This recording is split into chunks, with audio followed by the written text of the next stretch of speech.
With the official start of the provincial election this week, some Ontarians may be busy analysing party platforms, the ever-changing polls, and the meaning behind nuanced interactions between the party leaders.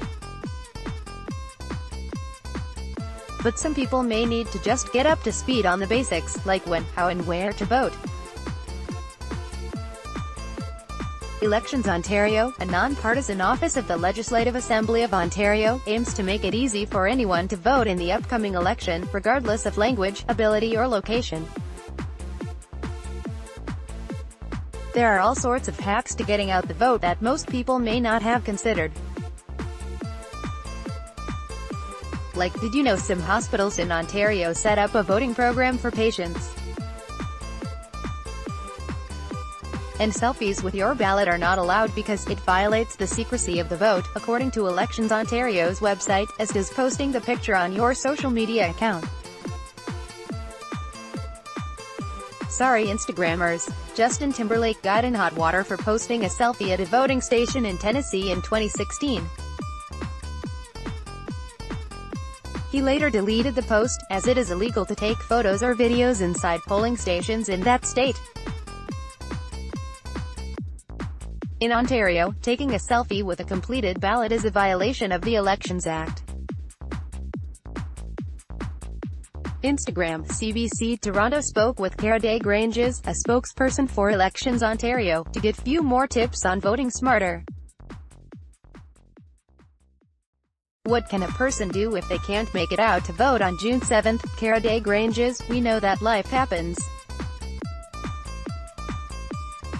Sometimes you go on a trip, sometimes you can't make it on election day, so we want to make sure that we give as many options as we can to voters to exercise their right to vote. You can vote in person at a returning office from now until June 6 at 6 p.m. You can find your local returning office on our website, or through the voter information card that we'll be sending out to electors in the mail. You can also vote by mail. To do so, you can either pick up a special ballot kit at your returning office, or you can also contact us either by email or just download it from our website. That will be the option if you know you're going on a trip and you can't make it in person. You can get one of these kits and just make sure to send it back to us before June 7 at 6 p.m. If, for some reason, you can't make it out to your returning office, let's say you don't know how to read or write and you need assistance, or are struggling with a disability, we do offer home visits. For that, you'll need to contact our local returning office and someone will be in touch with you about voting from home. If you're in the hospital during the election period, some hospitals in Ontario have a voting program that takes place from May 21 to 23. Advanced voting runs from May 26 to May 30 at advanced voting locations in electoral districts, and May 26 to June 1 in returning offices, from 10 a.m. to 8 p.m. What if a person requires assistance to vote? CDG, we do have assisted voting technologies in voting locations. That gives the option for people who may require a different technology. About assisted voting, from the Elections Ontario website, voters who choose to use the assistive voting technology device will be able to listen to the ballot choices and make their selection using 3 controller options.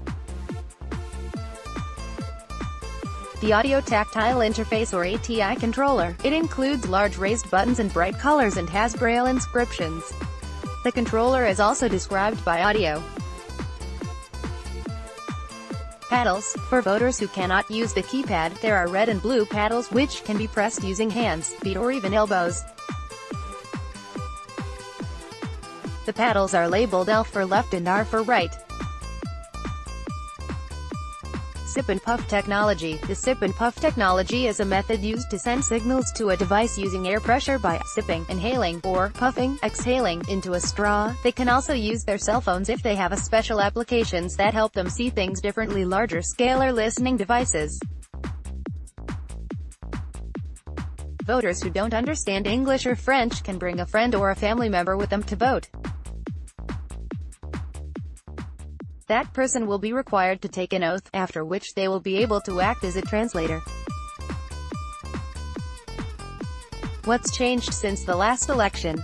CBG, in 2014 we had 107 electoral districts, and this year in 2018 we are having 124. So there's a good chance that your voting location boundaries may have changed. You may be voting in a different electoral district, that may be a new one. So, what we're doing to make sure Ontarians know when and where to vote this time around, is we are asking them to register to the voters list early if possible. They can do so by visiting our website on e-registering. They can check and see if they're on the list, and they can update if their information isn't correct. Or they can add themselves if they're not on the list already.